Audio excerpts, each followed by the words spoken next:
Hello guys, welcome back to the channel Ajay Sharma लो में आप सभी का एक बार फिर से स्वागत है। और आज की इस वीडियो में हम पढ़ेंगे अपॉइंटमेंट ऑफ लिक्विडेटर, यानी जो हमारा कंपनी एक्ट है 2013 का, उसका सेक्शन 359 एंड 275 हम इस वीडियो में डिस्कस करने वाले हैं।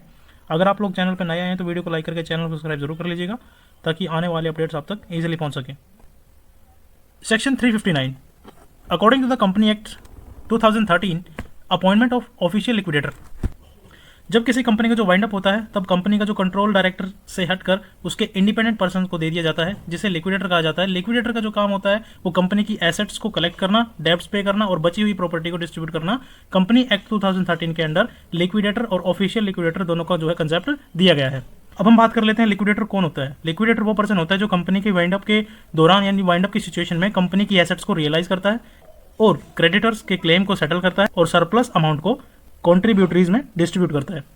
लिक्विडेटर कंपनी का जो है एजेंट और रिप्रेजेंटेटिव होता है ड्यूरिंग द वाइंड अप। तो आइए बेरेट के थ्रू भी हम देख लेते हैं। For the purpose of this act so far as it relates to the winding up of companies by the tribunal that central government may appoint as many official liquidator, joint deputy और assistant official liquidator as it may consider necessary to discharge the functions of the official liquidator. The liquidators appointed under subsection 1 shall be full-time officer of the central government, or subsection 3 deals with the salary and other allowances of the official liquidator, joint official liquidator, deputy official liquidator and assistant official liquidator shall be paid by the central government. Appointment of official liquidator इस act के purpose के लिए जब company का wind up tribunal के through होता है तो सेंट्रल गवर्नमेंट को जो पावर दी गई है कि official liquidator, joint official liquidator या फिर deputy official liquidator and assistant official liquidator appoint कर सके। सेंट्रल गवर्नमेंट जितनी संख्या में जो है जरूरत हो उतने ऑफिसर्स अपॉइंट जो है कर सकती है। इनका जो मेन काम होता है ऑफिशियल लिक्विडेटर के फंक्शंस को प्रॉपरली डिस्चार्ज करना during the wind up. Status of official liquidator subsection 2 के अकॉर्डिंग ये सब जो लिक्विडेटर्स वोल टाइम ऑफिशियल होते हैं और ये सेंट्रल गवर्नमेंट के जो एम्प्लॉइज वो होते हैं। सबसेक्शन 3 हमें बताता है salary and allowances. Official liquidator या फिर जॉइंट और डिप्टी और असिस्टेंट ऑफिशियल लिक्विडेटर की जो सैलरी अलाउंसेस है सेंट्रल गवर्नमेंट पे करती है। अब हम जो है बात कर लेते हैं सेक्शन 275 की। सेक्शन 275 ऑफ कंपनीज एक्ट 2013 हमारा बताता है हमें कंपनी लिक्विडेटर एंड उसकी appointment. When the tribunal passes an order for winding up of a company, it must appoint a company liquidator at the same time. The liquidator may be an official liquidator or a professional selected from a panel maintained by the central government.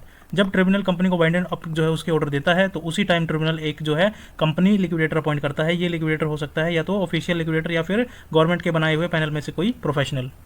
Subsection 2 हमें बताता है कि liquidator जो है random person नहीं होता, उसको central government का पैनल में से ही अपॉइंट किया जाता है। पैनल में कौन कौन हो सकता है? चार्टेड अकाउंटेंट, एडवोकेट, कंपनीज के सेक्रेटरी, कोस्ट अकाउंटेंट, इन प्रोफेशनल्स की फर्म या बॉडी कॉर्पोरेट जिनके पास कम से कम 10 साल तक कंपनी मैटर्स का एक्सपीरियंस हो। तो इसके अकॉर्डिंग सिर्फ एक्सपीरियंस प्रोफेशनल्स ही लिक्विडेटर जो है बन सकते हैं।